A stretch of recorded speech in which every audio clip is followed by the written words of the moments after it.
Okay, so we just finished the Royal Albert Kitchen Greatest Hits session. So we thought we'd try and answer some questions that I didn't get a chance to answer. So yeah, over to the missus. But I think this will be the wrong way round now, won't it? I don't think so. It looks like it's the right way round. Well, I'm so confused. That's the right way round in there, isn't it? Yeah, but you did paint it back. Oh God, get on with it. Oh, it's late. It's late. It is late. Okay. Cheers. Cheers. Mark Fitzgerald. Right.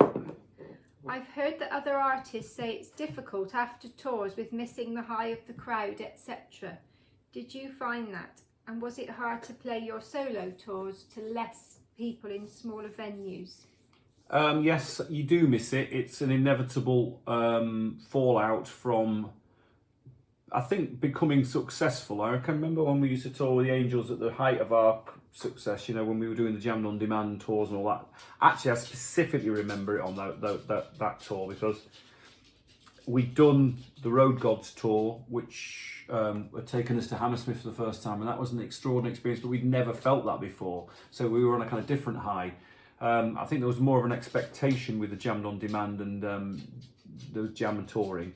And it was extraordinary. You know, we had Womankind and Too Much Too Young were big songs for us, and it was amazing. So it's inevitable that you have a kind of come down from that because it's kind of like you're in a bubble. So yes, you had to sort of learn to cope with that. I was probably like a bear with a sore head in some respects. That's my wife. But playing to smaller venues, I don't mind that at all. And actually, you know, apart from when I first came back in 2002, which was difficult because I'd been away for quite a while. It took a while to build the audiences, and then it took a while for anyone to care because it was solo stuff. They were disappointed I wasn't doing the Angels stuff exclusively. But now, you know, I go out and do acoustic shows, and I'll sell out acoustic gigs, and they're in clubs, and it's great. You know, I'm not bothered about the size of the venue. Actually, that doesn't concern me at all. Keith Steen, thanks so much for these sessions, Toby. If only you knew what a comfort they are in these times. Great. Quick question: what have you and yours been treating yourself to that you wouldn't in lockdown that you probably wouldn't normally have done? Yeah. I didn't say that very well. Sorry, I get it. What have we been treating? Well, I think that one of the extraordinary things about this situation is that no one's actually had things to spend their money on, have they? Even though we just like everyone else have been struggling, you know, because I think one of the key things to say here is just because I am a singer in a band and I've been in a successful band doesn't mean to say that I'm a hugely wealthy man. You know, we're just kind of quite normal people really in terms of income and probably below average, I would say. But ultimately, no matter what your income level is, I think a lot of people, and I've discussed this with other people, that there's nothing to spend your money on. We aren't going out to pubs, we're not going to restaurants or the cinema and all the rest of it. So crazy, and plus, you know, we've sought help with things, you know, like bills and things like that, just like everybody has. And so I suppose we've perhaps had some treats food wise and things like that. And you bought a rug. You bought a rug, and I bought some t-shirts because I've had the same t-shirts for the last 10 years or something. So it's very boring, but that sort of thing, you know, yeah. Richard Greening, what one place would you like to play live again, but this time with Wayward Sons? I'd love to get into the theatre circuit again. I think the British touring theatre circuit, you know, the Hammersmiths, the Cambridge Corn Exchanges, the St David Halls, that sort of places, they are the best places to play in the world.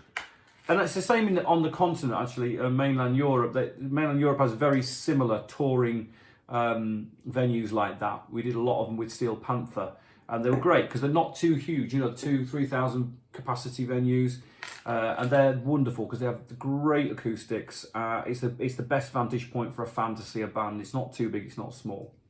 Nathan Kidd asks, if you don't play one of your own songs for a long time, do you forget the chords, and how long does it take to learn it again? Yes, the answer to that is yes, you do forget the chords.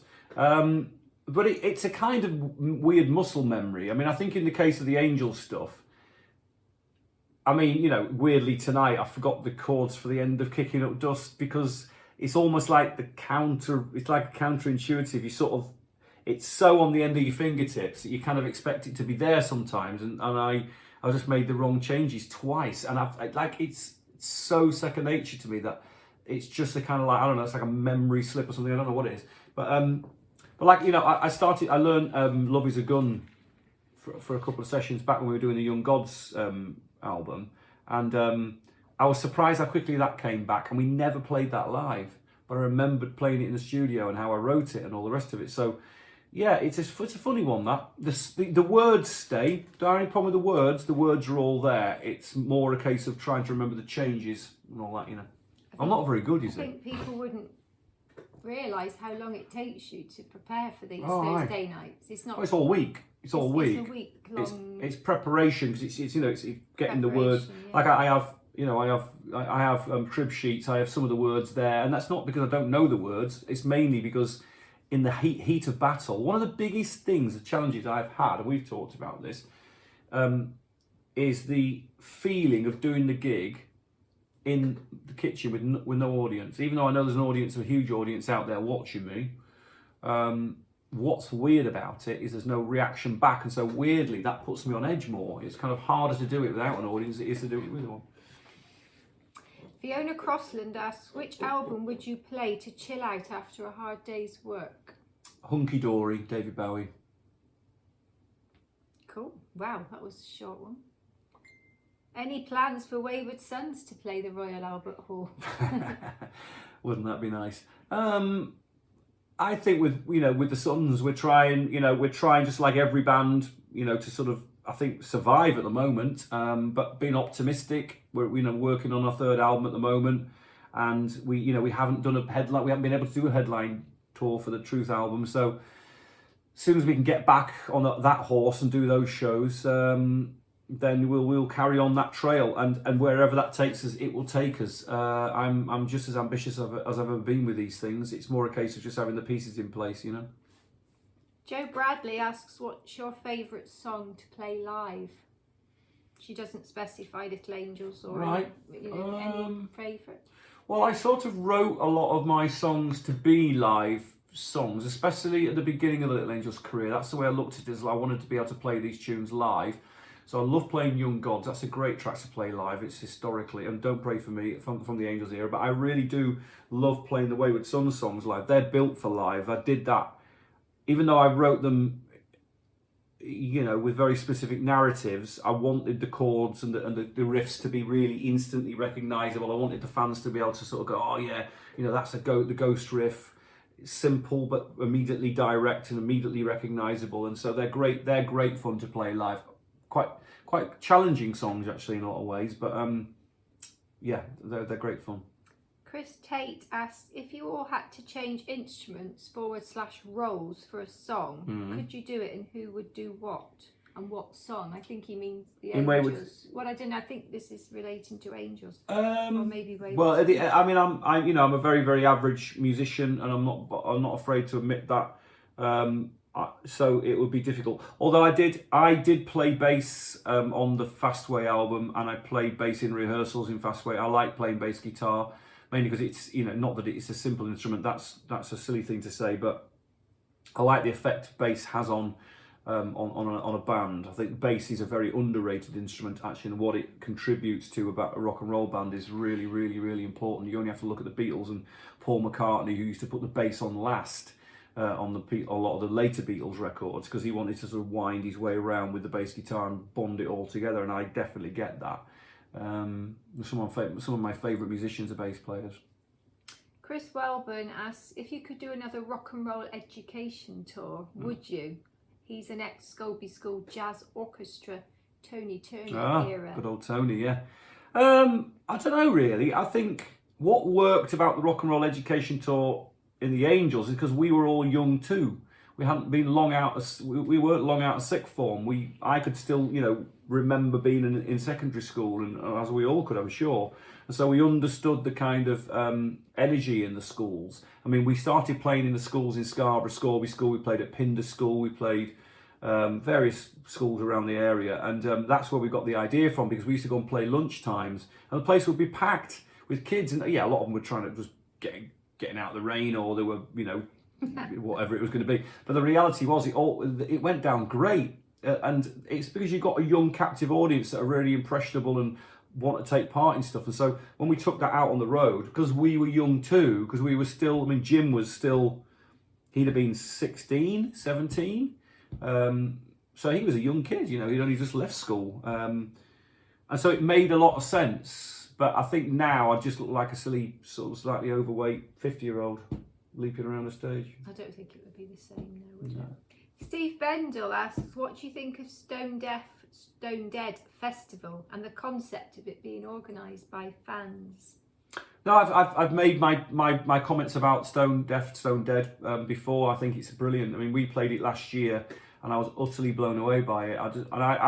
I'll be honest, I didn't think it would be as well organised. I thought, here's a bunch of fans just, you know, having good on them. They're having a go. It's going to be great. But I've come across these kind of festivals before, and 9 times out of 10 they fail because there's more heart than there is actually organisation, if you know what I mean. And festivals are very difficult to keep going. I promoted a festival, a free festival in Scarborough for years, and it was a really, really difficult thing to do, and I would never do it again because it's a massive challenge and it's a thankless task. And so I was blown away by what they managed to pull together. I think Chris and the guys down there and everyone that volunteers, it was brilliant. It was brilliant. I mean, it really, really was. Not just the staging of it, but the way that it was organised and the atmosphere. I can't fault it. Brilliant. Chris Morton asks, did all the guys in the band, we're back to Little Angels now, have different views about the band not staying together? And did you stay in touch and speak to each other after the split? Do you have any more appetite to do another set of shows or record more material with Little Angels? Okay, well, that's a 3-part question. It is. First part, I would say... I'll let you have a minute and a half. I don't know what the other guys felt about it. It was a very difficult period. There's a lot of tension. You know, you got to imagine that I think we were all probably distraught. I don't think we were all looking after each other at all. I didn't feel like I didn't feel the need to try and comfort or discuss it with anyone else. I was sort of self-obsessed, I suppose, and pretty selfish about it, and I was just kind of like confused and I didn't know what to say. And also my naivety at the time and my inability to stand up and make a bit more noise about why I thought it was a stupid idea to split up. I didn't do that, and that's a big regret I have, although you shouldn't have regrets. So that's the first part. The second part, what was the second part? Oh God, I've got off the page now. Okay, well, I mean, I think we were just talking about the generality of it, wasn't it? I mean, it's... Do you want to do any more shows with them? Well, I mean... Will they do more shows? Did we keep in touch? It was, yeah. Wasn't it? Yeah. Did we keep in touch? No, we didn't. I don't know why that was. I was very angry. I think I took it out on them in a lot of ways in my head. My sort of way of dealing with that was to kind of run away from it and also then write an album about it, which I did with Ignorance is Bliss. I mean, from this coming week, I'm starting to explain the songs, and you'll see by the way that I talk about the songs that there's no blame culture in it at all. Actually, it's more about me looking at myself and that album. It took a long time to overcome it. And I think the trouble is, by the time all that water had gone under the bridge and I'd done that, and I got very ill when I was making doing the touring for Ignorance is Bliss album. So I gave up music for a while to recover from it, and I needed to do that to get away from it. So by the time I got back to music, there'd been so many years gone by, I'd kind of lost touch in a way that I didn't feel I wanted to carry on. I didn't want to talk. So it's hard to explain it. But then, you know, with Michael passing away, you know, all those kind of worries and fears you have about being with people that you've sort of fallen out with, they just disappeared because we were all in the same room with our friend who died, you know, early, and we had to watch him go, you know, be buried, and that was awful. And then you realise that what a load of nonsense it all was, and we should be talking, and we did, and we haven't stopped talking since. So that's been great. Whether we'll do some more shows is anyone's guess. We've talked about it, and we will continue to talk about it. It will depend on the circumstances, and right now it's very hard to see that because of obvious things with the virus and how the live music scene is going to recover. That's the real honest truth. Michaela Greasley. Mm-hmm. She was in the videos, wasn't she? She was, yeah. She was in your Wayward Sons videos. Do you plan to record any solo music in the future? Because it, for me, has been fantastic to hear these songs again. And those that missed it the first time round have now had the opportunity to hear the Toby magic. Yeah, no, I am. I'm one of my biggest. I've got two things on my slate at the moment from a creative point of view. Music. One is finishing the third Wayward Sons album, which we're starting to work on at the moment, and I'm very excited about that. I think it's going to be a really good record, judging by the songs that I've come up with and that we're working on. But I've got a longer goal to make a very personal, different type of record, solo. Whether it'll be a rock album or whether it'll be something slightly different to that, I think it'll just be a music album. But yes, I've got a big plan for that. I've started writing some material for that, and I'm quite excited about that. So yes, there will be some solo stuff. Lee Bourne asks, with it being the 30th anniversary next year of Young Gods and then Jam in 2023, will they be re-released on vinyl? Don't know, Lee. It's one of those questions that you'd think would be easy to answer, but there's problems in as much as that it's the ownership of the material. Because believe it or not, we as a band don't own it, because we gave away the rights to Polydor, and so they have that right to exploit the records. Whether they would be willing to do that in conjunction with us is a conversation we'd have to have with them. There has been a couple of labels that have licensed, because you can do this thing called licensing, where you go to the original source, you go to the label that owns the material, and you say to them, we would like to pay a license fee to be able to put that music out. Now, we could do that as a band. We could go to Polydor and go, we'd like to license it from you. I know it sounds mad, but that's the way it works. We sign contracts, you see, so that there is a possibility. It will come down to value. It'll come down to frankly, how much we think we can sell of it. Because the trouble with vinyl is it's very, very expensive, and you have to sell a lot of it to make any money. And the fact is that it's a lot of effort to put it all together. I'm not bothered about the effort for the fans, but it's the effort for us as a band. What would be the reason to do that apart from just to celebrate ourselves? So I think there's got to be a reason to put it together, and maybe like a full.